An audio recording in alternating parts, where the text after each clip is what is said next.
Hi everybody, welcome back. So I wanted to start off the new year with a banger of a video, and this one is going to be very crucial because I never got a video like this, right? So many people, when you start running your agency, your SaaS, say run Facebook ads, and they say it at a very generic, state. They don't even break down the numbers for you. They just tell you it's profitable, but you don't really know what is profitable, what's the offer, well, what are the KPIs, what do you guys track? Things to that nature are really left out, and they just tell you run Facebook ads. But hopefully I can give you guys a little bit more clarity with this video.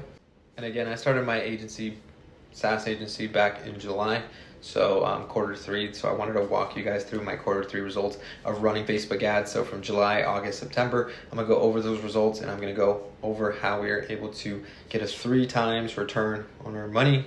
And keep in mind, guys, I'm not a seasoned guy. I haven't been in the industry for 10-20 years, but I've been gaining valuable experience, and I hope this breakdown will help you with the thought process, what KPIs to track, and just understanding the value of running ads profitably. So I'm not going to hold anything back. Let's go into my ad account and let's get this started. Because to be honest, nobody really showed me these metrics when I first was starting my SaaS journey, my agency journey, and they all said run Facebook ads, but nobody really could show you the technicals or the behind the scenes numbers, so you could have a better understanding of if Facebook ads would work for your business. So let's just jump right in. I don't want to show you guys no fluff. This is my ad account. I have the days here from July 1st to September 30th. So this was my Q3 results. I'm going to be doing Q4 after this, but this was my Q3 results. So you can see Turnkey Media, that's my business. The dates right there, how many leads were generated, 161. Average cost per lead was $17, and I spent around $2,736.96 in total. So again, here is my Stripe account. As you can see up here, Turnkey Media, nothing's blurred out. This was from July to September, so this was Q3. This was actually the first quarter of my business, so generated 10K in my first 3 months doing this. And let's go break the numbers down, right? This is the sauce. This is so you guys can understand the numbers behind it. So let's just jump right in. Hopefully this isn't going to lag too much.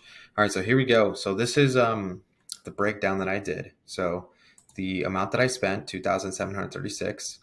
How many leads I was generating, 161, right? How much revenue was generated from these, right? Upfront, I would say. So this was the total upfront that I got in those 3 months. And then the number of clients that I brought on was, it was a total of 6, but 1 was refunded. I had to refund a customer due to us not being able to get her Google verified, but totally happens. It's understandable. So I refunded her, but total of new clients was 6, but 1 refund. So 5, right? So out of those 5 clients, this is how much I was able to generate up front. And then after some time now, obviously some time's passed, this is the total revenue from those clients. So it's important to understand lifetime value, your customer, the average ticket that they're going to be spending. That way it can give you more power when you're doing these Facebook marketing campaigns. So after running these numbers, right, so the total cost to acquire one new client was about $456. So this is going to be something that I'm going to try to lower as much as possible and kind of have a better understanding at what an average cost per acquisition would be while running SaaS Facebook ads, essentially. So yeah, it cost me about $456 to acquire a new customer. But again, if you understand lifetime value, how much you're going to be spending with you should be able to calculate return. So after doing that, after generating 161 leads, 1 out of 26 leads ended up becoming a client.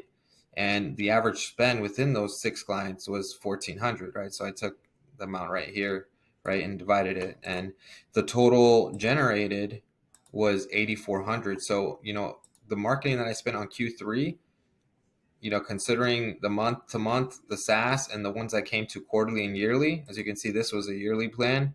These are quarterlies. And obviously these were some month to months that didn't continue. I generated 8,400 from these clients. So I made a 3.1x return on my marketing spend from this 27. So not bad, right? you got an ATM machine that's spitting out, $3 for every $1 you put in. But if you don't understand these numbers, you're gonna maybe look at this and you'll say, man, 2,700 generated 4,400 doesn't look like it's gonna make, it's not really going to make too much sense there. But if you are upselling, if you're doing quarterlies, if you're selling annual plans, if you're upselling on Facebook, other, lead generation services, this number should continue to go up, right? And, as the most expensive thing is acquiring a new customer. So, this was the upfront cost to acquire this. And, some of these are still with me and I could potentially sell some other services. Maybe I can talk to these guys and try to get them back on the loop, right, to increase this. But the appointments generated was 85 appointments. I literally had to go and look how many people actually confirmed on my calendar. So out of these 161 leads, 85 of them were able to book an appointment. So just a little over half were able to book appointment, but then out of those, only 15 showed on Zoom. So you can see the huge discrepancy. Like 50% booking rate, I believe is fairly good. Obviously you want to get that as much as possible.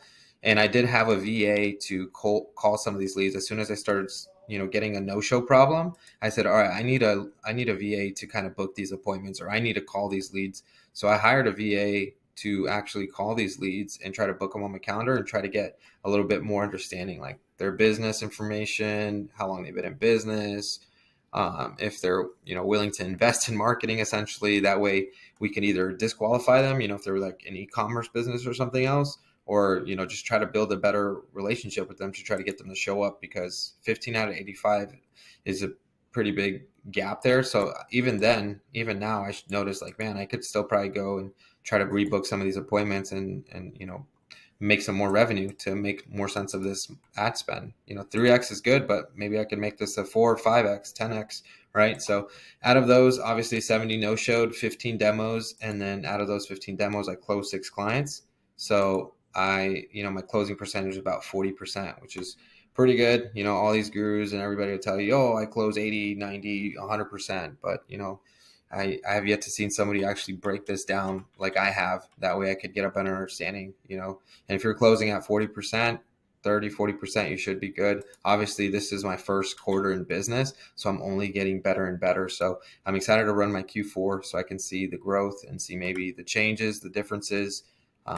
And maybe I did things worse in quarter 4. Maybe there was some learning things that I could learn from. But apparently, this is what you need to do. You need to track your numbers, and I did a pretty shit job, to be honest, Q3 and Q4. But now that I'm breaking the numbers down, I'm getting a better sense. I feel more in control. Now I know, okay, maybe I should generate double this lead so I could double the amount of revenue, right? Double everything. So right now, 3x return on ad spend, I should be probably doubling down or increasing my daily budget. That way I can continue to generate more revenue, essentially, and also try to make sure that I have a solid system of acquiring these clients, maybe at a lower cost. Maybe I can, recoup some of this money. But those are just thoughts. But I wanted to break this down again, guys. This is a no BS look into Facebook ads for SaaS, specifically Go high level SaaS. And a live look at it. So I hope this helps.